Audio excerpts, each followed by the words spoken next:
یہ کہانی ہے حضرت ہود علیہ السلام کی، جنہیں اللہ نے ایک طاقتور اور گھمنڈی قوم عاد کی طرف پیغمبر بنا کر بھیجا تھا۔ قوم عاد کی شان۔ قوم عاد بحرین اور یمن کے بیچ کے الاحقاف علاقے میں رہتی تھی۔ وہ دنیا کی سب سے طاقتور قوموں میں سے تھے۔ ان کی شاریرک طاقت بہت زیادہ تھی۔ وہ اونچے اونچے محل اور مینارے بناتے تھے، جیسا کہ ارم نام کی جگہ مشہور ہے۔ لیکن اس طاقت اور دولت نے انہیں تکبر، گھمنڈ اور بت پرستی میں مبتلا کر دیا تھا۔ حضرت ہود کی دعوت۔ اللہ نے حضرت ہود علیہ السلام کو بھیجا، جو انہی کی قوم سے تھے۔ انہوں نے بڑے پیار سے اپنی قوم سے کہا، اے میری قوم، اللہ کی عبادت کرو، اس کے سوا تمہارا کوئی معبود نہیں ہے۔ تم اللہ پر جھوٹا الزام کیوں لگاتے ہو؟ میں تم سے اس کام کا کوئی عذر بدلہ نہیں مانگتا۔ انہوں نے یہ بھی وعدہ کیا کہ اگر وہ توبہ کر لیں اور ایمان لے آئیں تو اللہ ان پر خوب بارش بھیجے گا اور ان کی طاقت میں اور اضافہ فرمائے گا۔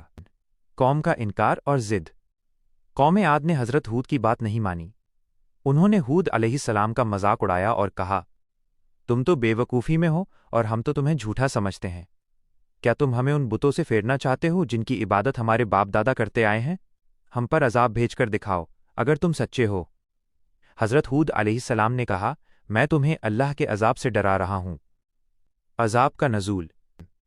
جب قوم عاد نے ہر طرح سے حضرت ہود کو ٹھکرا دیا تو اللہ نے ان سے بارش روک لی اور 3 سال تک انہیں سوکھا جھیلنا پڑا۔ ایک دن انہوں نے آسمان پر کالے بادلوں کا ایک بڑا ٹکڑا آتے دیکھا۔ گھمنڈ میں انہوں نے کہا، یہ تو ہمارے لیے بارش لانے والا بادل ہے۔ اس پر حضرت ہود علیہ السلام نے کہا، یہ وہ نہیں جو تم سمجھتے ہو، یہ دردناک عذاب ہے جس کا تم جلدی مچا رہے تھے۔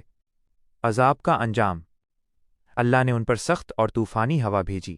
یہ ہوا 7 رات اور 8 دن تک لگاتار چلتی رہی۔ یہ اتنی بھیانک تھی کہ یہ قوم عاد کے بڑے بڑے انسانوں کو اٹھاتی اور زمین پر پٹک دیتی، جس سے وہ کھجور کے کھوکھلے تنوں کی طرح گر پڑتے تھے۔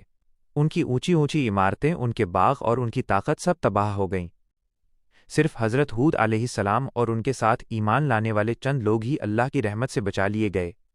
قوم عاد ہمیشہ کے لیے ہلاک ہو گئی اور ان کی جگہ اور شہر ریگستان میں دفن ہو گئے۔